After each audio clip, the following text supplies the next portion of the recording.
Hello అందరికీ.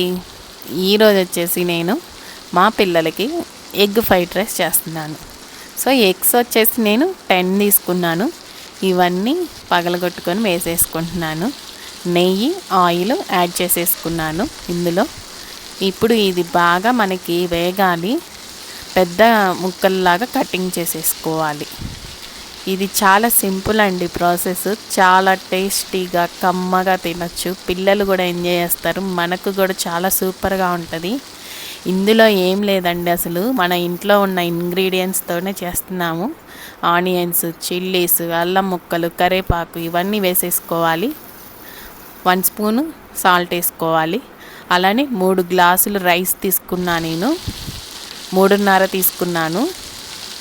తీసుకొని ఉడికించుకున్నాను. రెడీగా ఉంది రైస్. పొడిపొడిలాడుతూ ఉండాలి రైస్. ఇప్పుడు వేసేసుకుంటున్నాను. ఇంకా నెయ్యి, ఆయిల్ యాడ్ చేసుకున్నాం కాబట్టి మనకి సరిపోతుంది. చక్కగా మిక్స్ అవుతుందన్నమాట. ఇది 5 మెంబర్స్ దాకా తినొచ్చు అనమాట రైసు. పిల్లలకి లంచ్ బాక్స్లోకి అయితే ఈజీగా బాగుంటుంది. వాళ్ళు కూడా టేస్ట్గా తింటారు.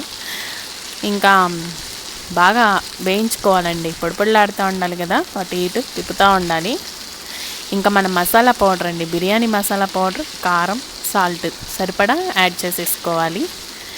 ఇది కూడా బాగా మిక్స్ చేసేసుకోవాలి. ఇలాగా చూడండి, కాసేపట్లో రెడీ అయిపోతుంది.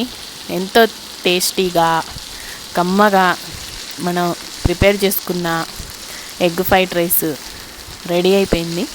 లాస్ట్ అండ్ ఫైనల్ కొత్తిమీర యాడ్ చేసేసుకోవాలి.